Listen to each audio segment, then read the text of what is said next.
बोलिए मेरे बांके बिहारी लाल की जय। आप सभी को श्री विजया एकादशी की हार्दिक शुभकामनाएं।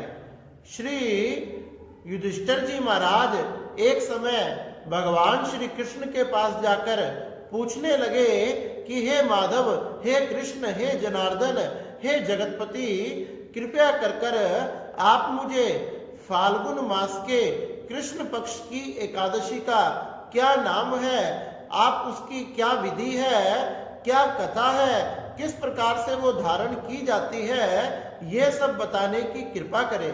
जब भगवान कृष्ण कहने लगे कि युधिष्ठिर जी महाराज, आपने बड़ा ही सुंदर प्रश्न किया है।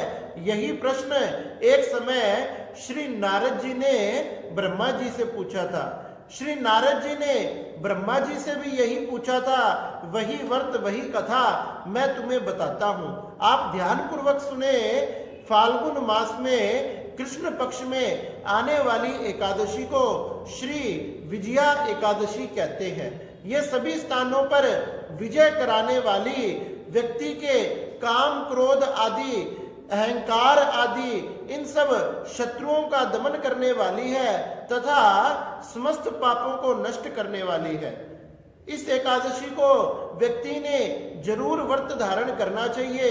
सुबह उठकर स्नान कर गंगा जल आदि से दशमी के दिन ही मिट्टी से ही कुछ घड़े बनाकर रख दें या फिर कलश के ऊपर भगवान नारायण की या शालिग्राम जी की स्थापना करें।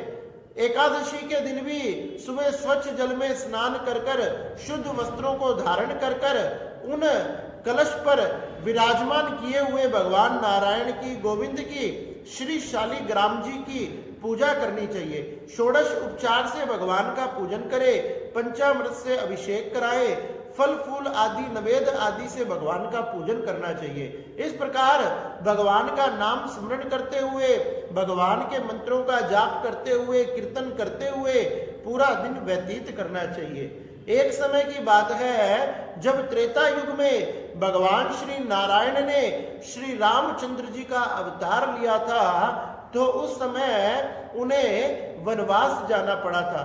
पिताजी की आज्ञा पर वह वनवास को चले गए, जहां 14 वर्षों के लिए वह वनवास में अपने भ्राता लक्ष्मण और श्री सीता जी के साथ गए।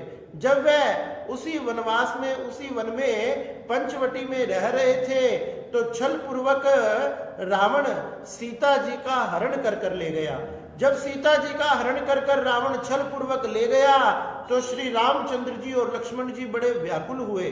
सब जगह उन्होंने सीता जी को ढूंढा, लेकिन सीता का कहीं भी पता नहीं लग पाया। जब इसी प्रकार से वह मां सीता का खोज करते करते आगे बढ़ रहे थे, तो उन्हें मरणासन अवस्था में जटायु जी मिले। जब जट में मिले तो वह देखकर पहचान गए, अरे ये तो हमारे पिताजी के मित्र हैं। उनका सिर अपने गोद में रख लिया, पूछने लगे कि ये सब कैसे हुआ। तो जटायु ने बताया कि रावण छल पूर्वक सीता जी को लेकर जा रहा था। मैंने अपना पूरा बल लगाकर उसके साथ युद्ध किया, लेकिन अंत में उसने अपनी तलवार से मेरे पंख काट डाले।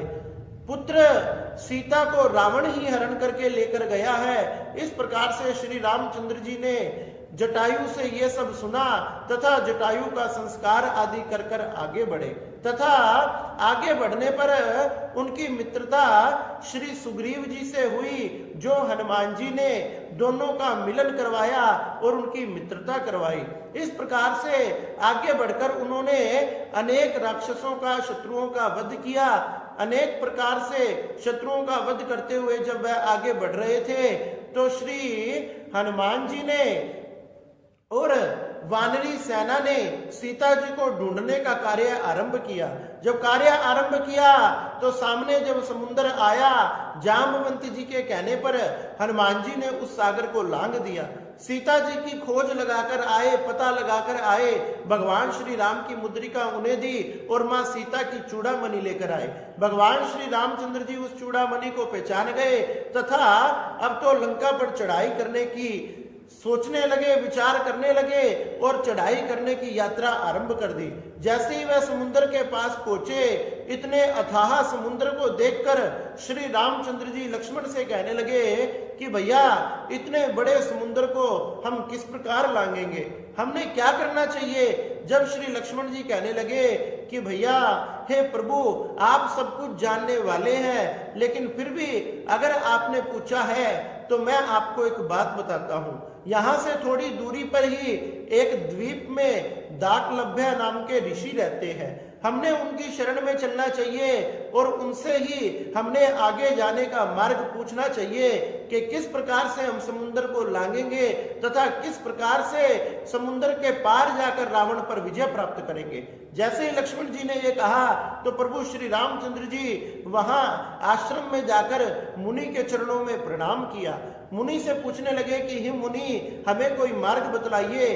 तो महात्मा ने बताया कि फाल्गुन मास में आने वाली कृष्ण पक्ष की विजया नाम की एकादशी को अगर आप धारण करते हो, पूजन करते हो, भजन करते हो, तो निश्चय ही समुद्र भी आपको पार जाने का रास्ता देगा, आपको रास्ता बताएगा तथा रावण पर भी आप विजय प्राप्त कर लोगे। इस प्रकार से व्रत का पूरा विधान तथा नियम जानकर प्रभु श्री रामचंद्र जी ने फाल्गुन मास के आने पर कृष्ण पक्ष में इस एकादशी के व्रत को धारण किया और इसी एकादशी के प्रभाव से समुद्र ने भी भगवान श्री राम को मार्ग बतलाया तथा समुद्र को पार कर कर भगवान श्री रामचंद्र जी ने समस्त रावण की सेना को मारकर रावण पर विजय प्राप्त कर कर मां सीता को प्राप्त किया।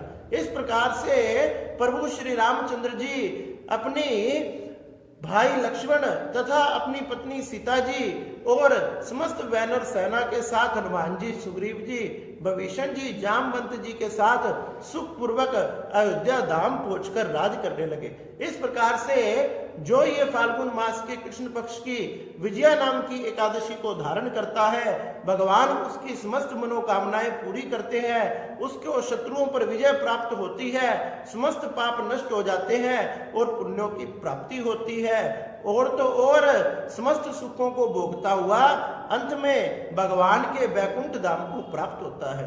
इसलिए हमने ये विजया एकादशी का व्रत अवश्य धारण करना चाहिए और भगवान श्री जनार्दन का, नारायण गोविंद गोपाल का, श्री शालिग्राम जी का पूजन करना चाहिए। बोलिए मेरे बाके बिहारी लाल की जय, बोलिए नारायण भगवान की जय।